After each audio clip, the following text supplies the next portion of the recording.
आज का हमारा टॉपिक है डीकैल्सिफिकेशन। डेफिनेशन क्या है? It is process of removing calcium from tissue.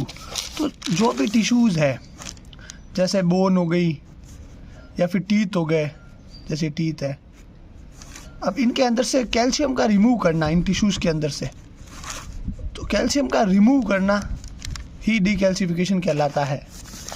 One word में अगर अपन आंसर दे तो it is the process of removing calcium from tissue. Calcified tissue is very hard, it must be decalcified before processing, otherwise tissue can not be section. मतलब क्या है, कैल्शिफाइड tissue होता है ना, वो बहुत ज़्यादा हार्ड होता है। अगर हम उनको डीकैल्सिफाई नहीं करेंगे तो हम उनका सेक्शन नहीं बना पाएंगे। इंपॉर्टेंस क्या है डीकैल्सिफिकेशन की? देखिए, डीकैल्सिफिकेशन पढ़ रहे तो सबसे पहले डेफिनेशन, फिर उसकी इंपॉर्टेंस, फिर उसकी टेक्निक्स। तो इंपॉर्टेंस क्या है? Tissues like mature long bone and teeth which are densely mineralized tissue are softened by decalcification for subsequent segmentation ultra microtomy। तो जो मतलब टिश्यूज़ है, जैसे कि लॉन्ग बोन हो गए, टीथ हो गए, ये क्या है ना, मिनरलाइज्ड टिश्यू, मतलब बहुत ज़्यादा मिनरल्स में प्रेजेंट है। तो हम इनको सॉफ्टन करते हैं, डीकैल्सिफिकेशन कर, और फिर हम इनकी अल्ट्रा माइक्रोटोमी कर पाते हैं। ताकि तो डीकैल्सिफिकेशन का मतलब ही ये रिमूव करना कैल्शियम को। और क्यों किया जाता है? ताकि हम सॉफ्ट कर सकें और सेगमेंट बना सकें, उनकी माइक्रोटोमी कर सकें, उनको काट सकें। तो decalcification is done on the basis of tissue size and part of body. अब डीकैल्सिफिकेशन के अलग अलग प्रकार के होते हैं। अब हम कौन सा डीकैल्सिफिकेशन करेंगे, वो डिपेंड करेगा कि भाई टिश्यू कितना बड़ा है, टिश्यू की साइज़ क्या है, या फिर वो कौन सा बॉडी पार्ट है। अब प्रॉपर्टीज़ क्या होती है डीकैल्सिफाइंग एजेंट्स की? तो देखिए, फॉलोइंग प्रॉपर्टीज़ होते हैं। It should completely remove the calcium salt. Decalcification agent मतलब पूरा है ना, जो कैल्शियम है उसको पूरा रिमूव करे, ऐसा नहीं थोड़ा रख दिया इधर और पूरा आधा रिमूव कर दिया, आधा इधर रख दिया, वो नहीं होना चाहिए। और should not distort the cell and connective tissue. Connective tissue और सेल्स को ख़राब ना करें, जैसे है वैसे ही रहने दें। और not have harmful effect on staining reaction, harmful effect ना करे वो स्टेनिंग रिएक्शन पे।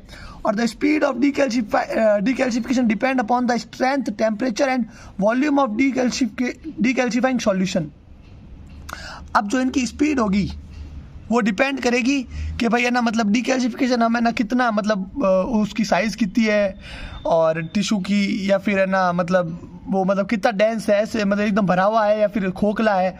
तो सारी चीज़ें मतलब डिपेंड करेगी अपने डीकैल्सिफिकेशन के लिए। तो देखिए, डीकैल्सिफाइंग प्रॉपर्टी 4 होनी चाहिए। एक तो भाई वो कंप्लीटली कैल्शियम को रिमूव कर दे, दूसरा मतलब है ना सेल्स और कनेक्टिव टिश्यू खराब ना करे, और तीसरा हार्मफुल इफेक्ट ना मतलब है ना स्टेनिंग रिएक्शन पे ना करे।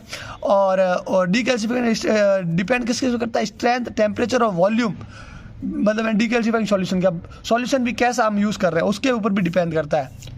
And reaction to the size and consistency of tissue underlining decalcification, और उस टिश्यू की साइज और है ना कंसिस्टेंसी की, कितना मतलब डेंस है, क्या साइज़ है, जैसे बड़ा है तो किस हिसाब से छोटा है। तो ये प्रॉपर्टीज़ होती है डीकैल्सिफिकेशन एजेंट्स की। अब देखिए, 4 टेक्निक होती है। 4 टेक्निक में पूरा डीकैल्सिफिकेशन खत्म हो जाएगा। पहला है सिलेक्शन ऑफ टिश्यू, फिर दूसरा है फिक्सेशन, 4 नहीं 5 देखिए, सॉरी 5 टेक्निक्स होती है। Selection of tissue, fixation, decalcification, acid neutralization और वॉशिंग इन। ये न्यूट्रलाइजेशन और वॉशिंग एक साथ ही पढ़ा जाता है, तो मैंने 4 बोल दिया। बाकी देखिए, पहले हम सेलेक्ट करेंगे, फिर हम फिक्सेशन करेंगे, फिर हम डीकैल्सिफिकेशन करेंगे, फिर हम न्यूट्रलाइजेशन और वॉशिंग करेंगे। तो ये 5 चीज़ें होती है अपने डीकैल्सिफिकेशन में। सबसे पहला पढ़ते हैं हम सिलेक्शन ऑफ टिश्यू। कौन सा टिश्यू सेलेक्ट कर रहा है? तो the specimen submitted to the pathology laboratory में include bone biopsy. Bone biopsy include कर सकते हैं डीकैल्सिफिकेशन के लिए। लार्जर स्पेसिमेन हम इंक्लूड कर सकते हैं हार्ड टिश्यू, जो कि जैसे टीथ हो गया, डीकैल्सिफाइड टिश्यू हो गया। और the specimen are then fixed with their size. और हम ये स्पेसिमेन ले सकते हैं। कौन कौन से लिया अपन ने? बोन बायोप्सी ले ली, लार्ज स्पेसिमेन ले लिया, हार्ड टिश्यू ले लिए, और हार्ड टिश्यू में भी 2 जैसे है ना, मतलब टीथ हो गया, डीकैल्सिफाइड। तो ये सारे स्पेसिमेन लेंगे और फिर हम इनको फिक्स कर देंगे। अब देखिए, यहाँ पे मैं बता रहा हूँ आपको, फिक्सेशन है तो the choice of fixation depend upon the purpose for which it is required. तो चॉइस कैसी होती है कि भाई हम मतलब कौन सा हम फिक्सेशन यूज़ करें, वो डिपेंड करता है कि हमें है ना मतलब हमारा पर्पस क्या है। तो अब फिक्सेशन करते हैं, तो फिक्सेशन अपन देख लिया, प्रिजर्व करना सेल टिश्यू को ऑटोलाइसिस से, and preserve the cell details. Fixation होता ही ये है कि ऑटोलाइसिस क्या होता है, मतलब टिश्यू अगर पड़ा रहेगा ना तो अपना ख़राब होना शुरू हो जाएगा। तो उसका ऑटोलाइसिस प्रिवेंट करने के लिए और जो सेल की डिटेल है वो प्रिजर्व करने के लिए हम फिक्सेशन यूज़ करते हैं। अब प्रोसेस क्या है डीकैल्सिफिकेशन के, तो डीकैल्सिफिकेशन कुछ फॉलोइंग स्टेप्स मतलब है ना इस स्टेप में होता है। सबसे पहले क्या करते हैं, हम सिलेक्ट करते हैं टिश्यू को और उसको हम है ना डीकैल्सिफाइंग सॉल्यूशन से मतलब उसके अंदर हम सस्पेंड करते हैं। तो वो किससे सस्पेंड करते हैं, थ्रेड से। और वॉल्यूम कितना होता है डीकैल्सिफाइंग फ्लूइड का, वो होना चाहिए 50 से 100 गुना वॉल्यूम ऑफ टिश्यू के। अगर टिश्यू इतना सा है तो इसको 100 गुना हमें ना डीकैल्सिफाइंग सॉल्यूशन यूज़ करना है। तो अब यहाँ पे क्या है, प्रोसीजर क्या है, सिलेक्टेड टिश्यू, ये टिश्यू ले लिया, इसको हम है ना एक है ना डीकैल्सिफाइंग सॉल्यूशन के अंदर थ्रेड से कर देंगे सॉल्यूशन के अंदर। ये सॉल्यूशन है, इसके अंदर हम सस्पेंड कर देंगे, ठीक है। तो the process of decalcification should be tested and at regular interval. अब हमें है ना ये जो प्रोसेस है ये टेस्टेड होना चाहिए और रेगुलर इंटरवल पे होना चाहिए कि भाई हाँ यार ऐसे नहीं कि भाई हार्ड हो गया वापस। When the decalcification is complete the tissue is transferred directly to 70% alcohol. अब जैसे यहाँ पे ये अपने डीकैल्सिफिकेशन हुआ, अब इस टिश्यू को हम है ना 70% अल्कोहल के अंदर डाल देंगे एंड गिव सर्वल चेंजेस ओवर 8 से 12 आवर्स और देखेंगे भाई कितने चेंजेस क्या हुआ। और the step washed out the acid and also the stages of dehydration. फिर हम उसका एसिड निकाल देंगे और उसका डिहाइड्रेशन कर देंगे। और the tissue is then completely dehydrated and proceed according to the required embedding technique. और फिर हमने ये कर दिया, फिर हम उसका मतलब ब्लॉक बना देंगे या फिर कुछ भी कर देंगे, वो चीज़ें कर देंगे। तो पहले है ना क्या किया अपन ने, टिश्यू लिया, प्रोसेसिंग क्या होती है डीकैल्सिफिकेशन की, टिश्यू लेंगे उसको हम डीकैल्सिफाइंग सॉल्यूशन के अंदर डाल देंगे, उसको थ्रेड से सस्पेंड कर देंगे और फिर हमने ये इसको कर दिया और देखते रहेंगे रेगुलर इंटरवल पे हो रहा है नहीं हो रहा। फिर हमने है ना जो ये टिश्यू को बाहर निकाला उसको 70% अल्कोहल के अंदर डाल दिया और है ना हमें ना अब इस टिश्यू के अंदर से हम रिमूव कर देंगे एसिड और भी 2 चीज़ें हैं और फिर हम इसको डिहाइड्रेट कर देंगे। फिर हम इसको डिहाइड्रेट कर देंगे और फिर इसकी एम्बेडिंग और कर देंगे। अब देखिए, तो अब हमने ऊपर से देख लिया कि प्रोसेस क्या होता है डीकैल्सिफिकेशन का। अब डीकैल्सिफिकेशन 4 तरीके से हो सकता है। पहला कैल्शियम से मतलब है ना removal of calcium by mineral acid method, पहला है मिलरन एसिड मेथड, दूसरा है आयरन एक्सचेंज रेजिन मेथड, तीसरा है किलेटिंग एजेंट्स मेथड और चौथा है इलेक्ट्रोलाइट डीकैल्सिफिकेशन मेथड। तो ये 4 मेथड होते हैं जिससे हम डीकैल्सिफिकेशन कर सकते हैं। सबसे पहले पढ़ते हैं removal of calcium by mineral acid method. Mineral acid method पढ़ रहे हैं सबसे पहले अपन। तो ये most commonly use decalcification is solving the calcium in acid solution. सबसे कॉमनली यूज होता है ये मिलरन एसिड मेथड। इसमें कुछ नहीं है, नाम से ही पता चल रहा है, हम ना एसिड के अंदर डाल देंगे किसको, टिश्यू को। तो अब एसिड भी 2 प्रकार के होते हैं, स्ट्रॉन्ग और वीक। तो स्ट्रॉन्ग एसिड हम कौन कौन से यूज़ करते हैं, नाइट्रिक और HCl, और वीक एसिड हम यूज़ करते हैं फॉर्मिक एसिड और पेरिनिक फ्लूइड। अब स्ट्रॉन्ग एसिड में कौन सा है, नाइट्रिक एसिड। तो अब नाइट्रिक एसिड जो कि है ना मतलब है ना 5 से 10% इसकी वो होगी, एक्वस सॉल्यूशन होगा और ये मतलब है ना इसको 24 से 48 घंटे लगते हैं डीकैल्सिफिकेशन करने के लिए। और नाइट्रिक एसिड सॉल्यूशन होता है, उसमें नाइट्रिक एसिड होता है मतलब 5 से 10 ml और डिस्टिल वाटर होता है। और इसमें क्या होता है, it is rapidly decalcified solution which cause very little hydrolysis provided that the tissue is not allowed to immerse in it beyond this stage of decalcification. It results in good subsequent staining. It is also used for urgent biopsy. तो देखिए अब हम मिलरन acid method urgent biopsy के लिए use करते हैं और इसमें क्या होता है कि भैया ना मतलब कम हाइड्रोलाइसिस होती है। तो ये है ना मतलब है ना ज़्यादा देर तक हम नहीं रखते, इसमें कम हाइड्रोलाइसिस होती है और ये मतलब है ना अच्छा मेथड है नाइट्रिक एसिड से करने का। तो नाइट्रिक एसिड का हमने देख लिया। मेन तो क्या याद रखना है अपन को, मेन याद रखना है उसकी कंसंट्रेशन कितनी रहेगी नाइट्रिक एसिड की, 5-10%। और मतलब है ना वो है ना किसके लिए यूज़ होगा, मेन तो नाइट्रिक एसिड वाला तो वो यूज़ होगा अपने अर्जेंट बायोप्सी के लिए, उसमें कम हाइड्रोलाइसिस होती है, ये अपने देखा इसमें। फिर अपन देखेंगे HCl, ये भी एक स्ट्रॉन्ग एसिड ही है। तो अब हम HCl देख रहे हैं, तो HCl में कुछ नहीं है, 5 से 10% एक्वस कैल्सिफिकेशन मतलब 5 से 10% यूज़ लेंगे, और यही है ना मतलब नाइट्रिक एसिड से धीरे करेगा और ये गुड न्यूक्लियर स्टेनिंग करेगा। HCl क्या करेगा, गुड न्यूक्लियर स्टेन करेगा, और इसका यूज़ वही सेम है। 5 से 10 ml HCl ले लेंगे और डिस्टिल वाटर ले लेंगे। अब वीक एसिड भी 2 तरह के थे, फॉर्मिक और पैलरिक। अब तो फॉर्मिक एसिड है, हम इसको है ना डीकैल्सिफाइंग एजेंट की तरह मतलब वाइडली यूज़ होता है, और ये है ना स्लोअर होता है नाइट्रिक एसिड से, और इसमें यही 5 से 10% एक्वा सॉल्यूशन में यूज़ करते हैं। और ये है ना अब अपन फॉर्मिक एसिड के साथ फॉर्मेलिन भी यूज़ करते हैं बफर के साथ। तो formaldehyde is added first to affect fixation and decalcification simultaneously. हम फॉर्मेल्डिहाइड भी मतलब ऐड करते हैं ताकि फिक्सेशन और डीकैल्सिफिकेशन दोनों साथ में हो जाए। मतलब फॉर्मेल्डिहाइड दोनों कर देगा ना, फिक्सेशन भी कर देगा, प्रिजर्व भी कर देगा सेल को, और उसको है ना डीकैल्सिफाइंग भी कर देगा, सॉफ्ट भी कर देगा, कैल्शियम भी रिमूव कर देगा। टाइम फॉर डीकैल्सिफिकेशन और फॉर्मिक एसिड के लिए 2 से 7 दिन लगता है, और फॉर्मिक एसिड का इस तरह से formic acid 5 ml, distil water 90 ml और फॉर्मेल्डिहाइड यूज़ कर देंगे। अब आखिरी है अपना एसिड मिल्टन एसिड मेथड में पैरेनिक फ्लूइड, ये कि less vigorous but useful decalcifying agent for routine purpose in Perenyi's fluid. It requires 2 से 10 दिन इसमें लगता है डीकैल्सिफिकेशन में, और इसमें क्या होती है, हार्डनिंग होती है, मतलब it does not cause hardening of tissue, इसमें हार्डनिंग नहीं होती, ये याद रखना। और it gives good staining, good staining देता है, और इसका यही अपने देख लेंगे पेरिस फ्लूइड कैसे बनता है। नाइट्रिक एसिड यूज़ कर देंगे 40 ml, absolute ethyl alcohol 30 ml, और क्रोनिक एसिड जो कि हम यूज़ कर देंगे 30 ml। अब हम देखेंगे इसका प्रिंसिपल, किसका प्रिंसिपल, मिल्टन एसिड मेथड का। 4 तरह के देखे थे अपन, हाँ अपने मिल्टन एसिड मेथड में 4 तरह देखे थे, 2 तो थे स्ट्रॉन्ग एसिड और 2 थे वीक एसिड। अब ये काम कैसे करता है, तो इसका प्रिंसिपल क्या है मिल्टन एसिड मेथड का, acid release calcium from its chemical composition with phosphate and carbohydrate in bone those ion exchange giving insoluble calcium salts.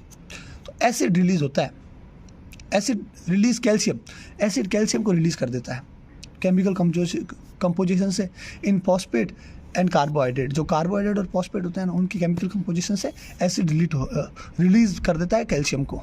ठीक है, तो कैल्शियम रिलीज हो गया फॉस्फेट और कार्बोहाइड्रेट से थ्रू आयन एक्सचेंज, और आयन एक्सचेंज से हो गया, और ये हमें मिल गया इनसॉल्युबल कैल्शियम सॉल्ट्स। देखिए यहाँ पे ये आपने टिश्यू डाला, थ्रेड डाला, नायलॉन थ्रेड है ये, ठीक है, इसको यहाँ पे इस एसिड सॉल्यूशन के अंदर इम्बेड किया, तो क्या होगा, इसके अंदर जो फॉस्फेट और कार्बोहाइड्रेट होंगे वो है ना मतलब है ना कैल्शियम को है ना मतलब रिलीज़ कर देंगे एसिड के अंदर, तो यहाँ पे इनसॉल्युबल कैल्शियम सॉल्ट हमें मिल जाएंगे। यही है हमारा प्रिंसिपल।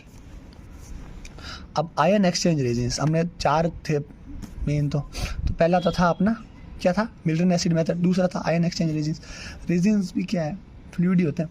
तो देखिए the principle of this method, ion exchange resin का प्रिंसिपल क्या होगा, calcium ion removed from solution, calcium ion remove होते हैं सॉल्यूशन से, किससे, by action exchange resins, action exchange resins, मतलब है ना रेजिन्स के एक्शन से, ठीक है, thereby increase the rate of solubility of calcium from the tissue. तो रेजिन्स क्या करता है, जो सॉल मतलब है ना कैल्शियम होती है ना, उसकी है ना मतलब सॉल्युबिलिटी को इंक्रीज कर देता है। मतलब अब जैसे अपन ने ये रेजिन डाला, ठीक है, तो जो कैल्शियम की सॉल्युबिलिटी इंक्रीज हो जाएगी, तो वो मतलब है ना ऊपर चला जाएगा, समझ रहे हो, सॉल्युबिलिटी इंक्रीज कर दी तो कैल्शियम ऊपर चला जाएगा और बोन साथ में चली जाएगी। देखिए कॉमनली यूज रेजिन्स कौन सी होती है, ammonium salt of sulphonated polystyrene, ammonium salt use होता है सल्फोनेटेड पॉलीस्टीरीन की कॉमनली यूज रेजिन है। और after use resin is generated by washing twice with NaCl followed by washing and distil water thrice.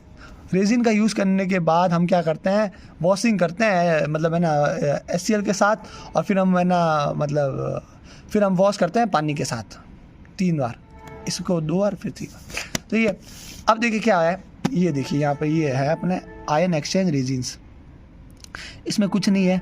इसमें मेथड में क्या होता है, कैल्शियम आयन रिमूव हो जाएंगे इस टिश्यू से रेजिन के एक्शन से, और फिर वो क्या करेंगे, वो है ना रेट ऑफ इनकी है ना मतलब सॉल्युबिलिटी ज़्यादा बढ़ जाएगी। ठीक है, तो ये है, तो मतलब रेजिन क्या करता है, कैल्शियम आयन को यहाँ से रिमूव कर देता है टिश्यू से, और सॉल्युबिलिटी बढ़ा देता है कैल्शियम की टिश्यू में। तो ये होता है रेजिन का। अब अपन देखेंगे चैलेटिंग एजेंट्स, ठीक है, तो अब देखिए चैलेटिंग एजेंट्स कंबाइन करते हैं कैल्शियम आयन और अदर मतलब सॉल्ट्स के साथ, जैसे आयरन हो गया, मैग्नीशियम डिपॉजिट हो गया, और फॉर्म बना देते हैं weekly dissociated complex, weekly dissociated complex बना देंगे और फैसिलिटेट करेंगे रिमूवल ऑफ कैल्शियम सॉल्ट। देखिए चैलेटिंग एजेंट क्या होता है, यही क्या है, कैल्शियम आयन के साथ हो जाएंगे कंबाइन, और कैल्शियम आयन और या फिर अदर सॉल्ट के साथ कंबाइन होके क्या वीक मतलब है ना बना देंगे। जैसे चीज़ मैं बता रहा हूँ आपको, ये आ गया चैलेटिंग एजेंट, ये कंबाइन होंगे कैल्शियम आयन के साथ, या फिर क्या किसके साथ आएंगे, आयरन और मैग्नीशियम के साथ ये कंबाइन होके क्या बना देंगे, ये बना देंगे वीकली डिसोसिएटेड कॉम्प्लेक्स। और ये वीकली डिसोसिएटेड कॉम्प्लेक्स होंगे, ये फैसिलिटेट करेंगे, ये क्या करेंगे, ये मतलब कैल्शियम के रिमूवल के लिए फैसिलिटेट करेंगे। तो ये अब मोस्ट कॉमनली चैलेटिंग एजेंट, अब हमने देखा चैलेटिंग एजेंट, अब यहाँ पे मोस्ट कॉमनली कौन कौन चैलेटिंग एजेंट है, तो यहाँ पे है इथिलीन डाइअमीन EDTA सॉल्ट, यार इथिलीन डाइअमीन टेट्राएसिड सॉल्ट, और इसका वर्सन न्यू भी नाम है और वर्सनेट भी कहते हैं EDTA को। तो ये चैलेटिंग एजेंट है, ठीक है। और recommend for detail microscopic study, अब चैलेटिंग एजेंट हम किसके लिए रिकमेंड करेंगे, अगर ना आपको डिटेल माइक्रोस्कोपिक स्टडी करनी है तो हम इसको यूज़ कर मतलब रिकमेंड करते हैं। और EDTA कंबाइन होता है कैल्शियम के साथ और इनसॉल्युबल नॉन आयोनाइज्ड कॉम्प्लेक्स बना देगा, और वही नॉन आयोनाइज्ड कॉम्प्लेक्स क्या करेंगे, अपने कैल्शियम को रिमूव कर देंगे। और it is very slow decalcifying agent, और EDTA बहुत सारा स्लो डीकैल्सिफाइंग एजेंट है, ठीक है। अब अपन पढ़ेंगे इलेक्ट्रोलाइटिक डीकैल्सिफिकेशन, सही है, सही है। Electrolyte is a process whereby positively charge calcium ions are attach to negative electrodes. अब देखिए इलेक्ट्रोलाइट का है तो कुछ नहीं है, पॉजिटिव नेगेटिव है, तो जो पॉजिटिव चार्ज होंगे ना कैल्शियम के, ये कैल्शियम के पॉजिटिव चार्ज जो होंगे ना वो नेगेटिव चार्ज के साथ अटैच हो जाएंगे। अब नेगेटिव इलेक्ट्रोड में अटैच रहेंगे एंड रिमूव कर देंगे फ्रॉम डीकैल्सिफाइंग सॉल्यूशन, और डीकैल्सिफाइंग सॉल्यूशन से रिमूव हो जाएंगे, ठीक है। तो पॉजिटिव नेगेटिव इलेक्ट्रोड है तो पॉजिटिव वाले कैल्शियम है तो नेगेटिव इलेक्ट्रोड के साथ चला जाएगा, फिर हम उसको रिमूव कर देंगे। The time required for decalcification is thereby shorten due to heat and electrolytic reaction produce in this, और इसमें क्या है समय कम लगेगा क्योंकि हीट और इलेक्ट्रोलाइट प्रोड्यूस हो रहे हैं बस। और this method is satisfying for small fragment, अब ये स्मॉल फ्रेगमेंट के लिए अच्छा है method electrolyte decalcification. Processing only a limited number of specimen at a time, पर ये क्या है कम ही स्पेसिमेन को एक साथ इसको यूज़ कर सकते हैं। अब अपन ने देखा था ट्रीटमेंट, अपन ने 5 देखे थे, पहले अपन ने सेलेक्ट किया था टिश्यू को, फिर हमने उसका फिक्सेशन किया था, फिर हमने डीकैल्सिफिकेशन किया था, और डीकैल्सिफिकेशन अपन 4 तरीके से किया था। सबसे पहले अपन ने किया था इसमें सबसे पहले अपन ने किया था मिल्टन एसिड मेथड, फिर अपन ने आयन वाला किया था, फिर हमने चैलेटिंग एजेंट, और फिर हमने ये इलेक्ट्रोलाइट। और अब हमारा चौथा स्टेप कौन सा हो गया, वॉशिंग, मतलब न्यूट्रलाइजेशन और वॉशिंग। तो न्यूट्रलाइजेशन का ये ट्रीटमेंट क्या करेंगे हम डीकैल्सिफिकेशन की, तो न्यूट्रलाइज करेंगे। Various neutralising treatment can be used to neutralise the acid, बहुत सारे मतलब है ना है डीकैल्सिफिकेशन करने, मतलब है ना डीकैल्सिफिकेशन होने से पहले बहुत सारे न्यूट्रलाइज एजेंट है। After decalcification the excess of acid from the surface of the tissue blocks is removed. तो डीकैल्सिफिकेशन के बाद क्या जो ज़्यादा एसिड होता है उसको रिमूव करते हैं, और वो किससे करते हैं, बाय ब्लॉटिंग और क्विक राइजनिंग इन टैप वाटर, या तो ब्लॉटिंग या फिर है ना मतलब पानी के साथ उसको मतलब कर देंगे, राइज कर देंगे before transferring to secondary fixative. Secondary fixative में डालने से पहले अपन उसको मतलब या तो इसमें डाल देंगे।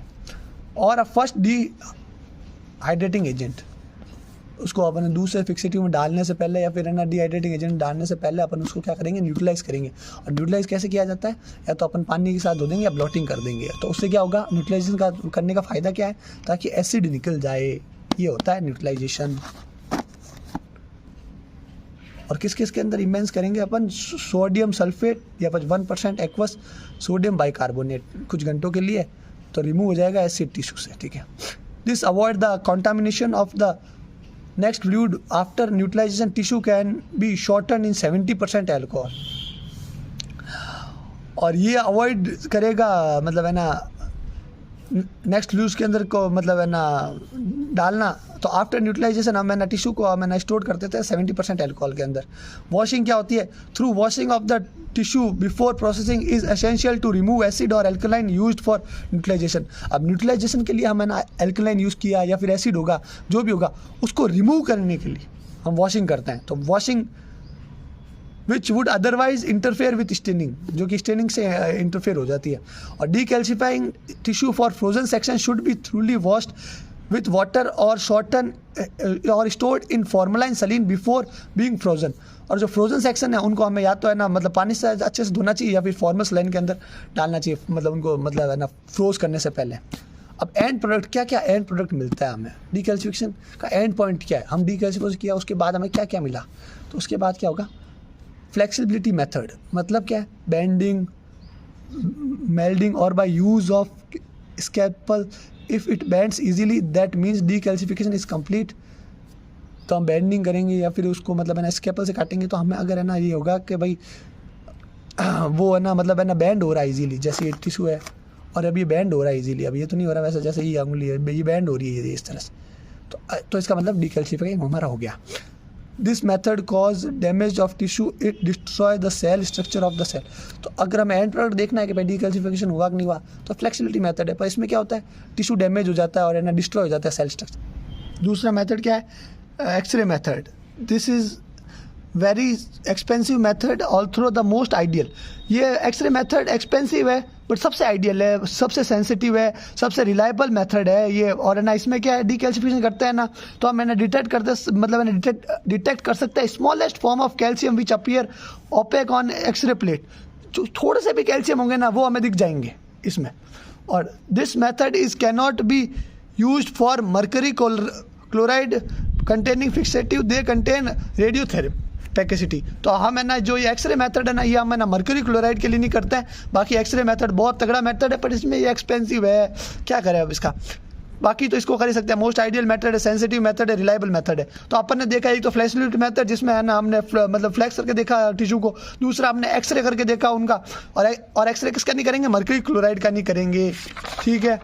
और तीसरा मेथड क्या है कि अपने है ना मतलब अच्छे से हो ही रहा है ये डीकैल्सिफिकेशन, तो तीसरा मेथड देखेंगे हम chemical method. This is a simple method, reliable method, recommended for routine purpose. Chemical method है वो भी सिंपल मेथड है, रिलायबल मेथड है, और हमें ना ये ना मतलब है ना रिकमेंड होता है रूटीन पर्पस के लिए, to detect the presence of calcium in decalcifying solution. हम इससे है ना डिटेक्ट कर सकते हैं मतलब है ना कैल्शियम की प्रेजेंट डीकैल्सिफाइड। दिस मेथड इन्वॉल्व, और इस मेथड में क्या क्या इन्वॉल्व होता है, calcium in acid solution bye precipitation of insoluble calcium hydroxide और कैल्शियम ऑक्सलेट।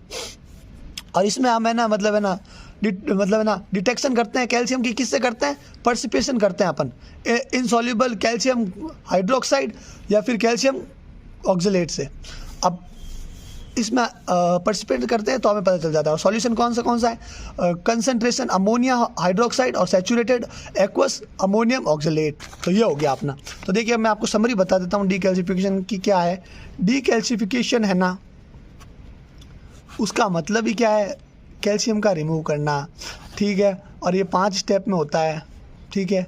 सबसे पहला क्या होगा, अपन है ना मतलब कोई भी टिश्यू का सिलेक्शन करेंगे, टिश्यू प्रोसेस का, फिर अपन उसको क्या है फिक्सेटिव करेंगे, फिर अपन उसको डीकैल्सिफिकेशन करेंगे, पर फिर चौथा क्या होगा, हम चौथा उसका मतलब है ना न्यूट्रलाइजेशन करेंगे, और 5वां हम करेंगे वॉशिंग। और डीकैल्सिफिकेशन के 4 मेथड होते हैं। सबसे पहले mineral acid method, ion exchange, chelating agent, और चौथा होगा इलेक्ट्रोलाइट। अब मिल्टन एसिड है तो इसमें 2 तरह के एसिड यूज़ होते हैं, एक तो स्ट्रॉन्ग और एक वीक। स्ट्रॉन्ग भी 2 तरह के, एक तो HCl, एक नाइट्रिक, और इसमें फॉर्मिक और पेरिनीज। आयन एक्सचेंज में कौन सा हम यूज़ करते हैं मोस्ट कॉमनली, अमोनियम, ऐसे कुछ नाम है। चैलिएटिंग एजेंट में EDTA यूज़ करते हैं, और इसमें तो अपन इलेक्ट्रोलाइट से वो नेगेटिव कैथोड के ऊपर करती है। तो ये पूरा हो जाएगा अपना डीकैल्सिफिकेशन। समझ आया कि नहीं आया? तो ये अपना हो गया डीकैल्सिफिकेशन। और अब हम करेंगे अल्ट्रा माइक्रोटोम अगला।